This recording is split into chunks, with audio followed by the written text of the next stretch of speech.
मनोबल को बढ़ाने का बहुत सुंदर तरीका है वर्तमान में जीने का अभ्यास।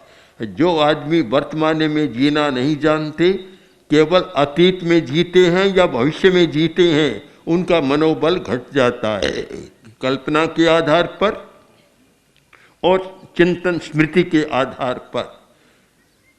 अब एक हमारे सामने प्रश्न है कि वर्तमान में कैसे रह सकते। बड़ा कठिन है, मन तो कभी इधर जाता है कभी उधर जाता है, कैसे रहें।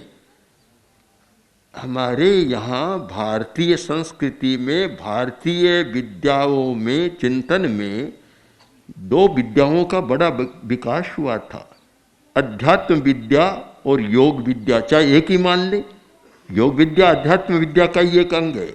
अध्यात्म विद्या का ऐसा विकास हुआ था कि मनुष्य को समझने का, मनुष्य के मन को समझने का और उससे आगे जाए तो भावधारा को समझने का ऐसा ज्ञान विकसित हुआ था, शायद दुनिया के किसी अंचल में ऐसा नहीं हुआ।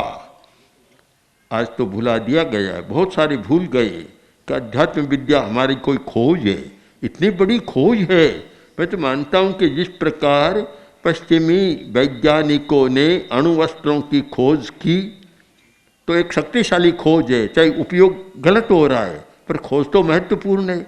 वैसी ही खोज यहाँ के ऋषि महर्षि योगियों ने अध्यात्म विद्या की थी। गीता में बहुत सुंदर, अध्यात्म विद्या विद्या नाम, सब विद्याओं में श्रेष्ठ है अध्यात्म विद्या। पर आज भुला दिया, आज तो संप्रदाय विद्या मुख्य हो गई, अध्यात्म को भुला दिया गया। जब अध्यात्म हो तो फिर सांप्रदायिक कट्टरता या सांप्रदायिक झगड़े की बात ही समाप्त हो जाती है। अध्यात्म में और कोई नहीं होता, केवल वही होता है, केवल परम ब्रह्म आत्मा परमात्मा, बस यही होता है और उसके आधार पर सारा जीवन चलता है। तो बहुत सारी समस्याएं जीवन की सुलझ जाती है।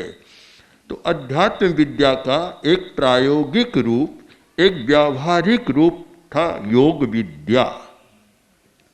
योग विद्या एक बहुत बड़ी विद्या है।